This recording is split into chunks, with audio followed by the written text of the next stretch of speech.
man tried to kill me, and you know, I have only worked according to the Danish satirical traditions. I have not done anything wrong. I am living and working in my own country. And of course it is absurd that you in your own country in a way must be stowed away, and you must have protection for living an ordinary life. That makes me very angry. Kurt Vestergaard has been either in hiding or under 24-hour police protection for almost 10 years.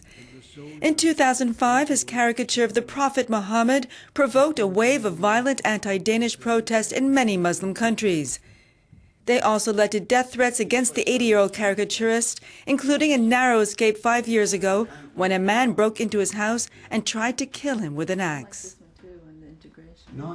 Where do you draw the line between freedom of expression and provocation? Also, a good and honest cartoonist, he will never make anything without a provocation. A certain kind of disagreement, I think, in fact makes the society stronger, but you must play after the democratic rules. Denmark is a very peaceful country, I think, a very tolerant country. And but something has happened the last years. I think we have lost what we call our international innocence, our international virginity. A lost innocence which turned into shock and horror last month when a lone gunman went on a shooting rampage in Copenhagen, killing 2 people and injuring 3. Attacks which some say copied those in Paris, targeting first a freedom of speech event and then a synagogue. This was the site of one of the attacks on the 14th of February. The terrorist's main target, Swedish artist Lars Vilks. Since then, he's been in hiding in an undisclosed location. Lars Vilks has had death threats since an exhibition he held in 2007 included a sketch of a dog with the Prophet Mohammed as its head. Thwarted attempts include a planned killing by the so-called Jihad Jain and a plot to burn his house. Not easy to contact Lars Vilks, we talked to him through Skype. What's the most difficult thing about living in hiding? Yeah, well, you can't get out. You can't get out. I mean, you should go out as little as possible because going in and out is a risk to be seen, and you could be recognized in a way. So therefore, you should minimize these things. So just once a day. But I mean, it's a bit sad. You know, you have to get used to that thought of never going back and never having your ordinary life again. The freedom of expression debate Vilks attended the day of the attack was also the 26th anniversary of the fatwa or death threat on Salman Rushdie. And while Scandinavian countries have long been seen as champions of freedom of speech, critics argue that certain artists have gone too far and should apologize for stirring up current tensions. Vilks disagrees. No, that would be just like Salman Rushdie said about his apologize, my worst mistake. First of all, I haven't done anything wrong. I mean, I made this drawing in 2007, and that's actually the contribution. And then it has been spread in different ways out of my control, and it has led to a very wide, very broad debate, which has taken up many associated problems. Since the so-called cartoon crisis began, the debate has spiraled to include issues of free speech, tolerance, immigration and integration, Islam and Europe.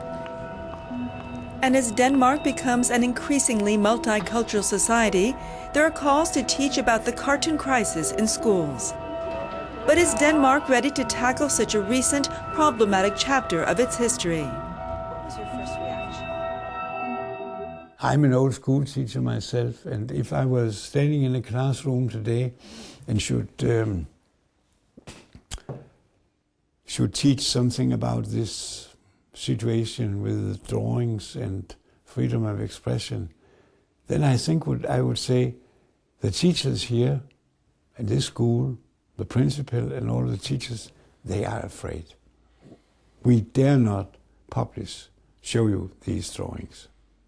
And then you could have a very good starting point for the discussion in the classroom, that the teacher, he is afraid. Since the Copenhagen attacks, popular support for publishing controversial cartoons has dropped. After the Paris killings, almost 80% of those interviewed said Danish media should still publish them.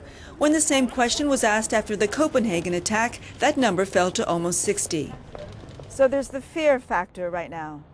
Yeah, I mean, the fear is, you can just illustrate that when I go into a room, everyone else goes out because it's in a way dangerous to be close to me.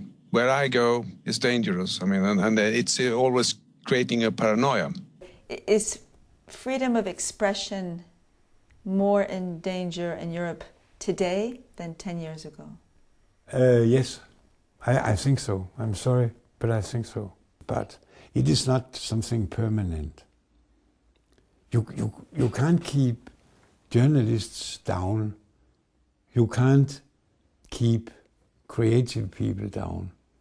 And it would be something very stimulating in a way that something is forbidden. And this self-censorship, I think, would ease as time goes. Because creative people, they cannot live with it, I think. It would not be possible. All those intellectual eggheads, they would crack. But despite the optimism that freedom of speech can never be silenced, for now these two artists must live with the consequences of two drawings that changed their lives forever.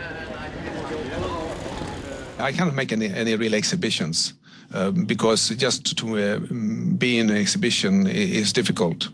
And there is no reason to continue with this. So the only thing I have made is a lot of variations, paintings that are sold privately. So that doesn't really matter. I mean, because these people who is dealing with this thing, they are not interested in anything else but superficial things. He made a drawing and therefore he is guilty. And that was in 2007. We will never forget. Do you regret ever? I mean, do you think if you could turn back the clock 10 years ago? But it is not possible, and for me it is of no use to waste thoughts and speculations over this question. It is not possible. So I have got to live with this. Yes.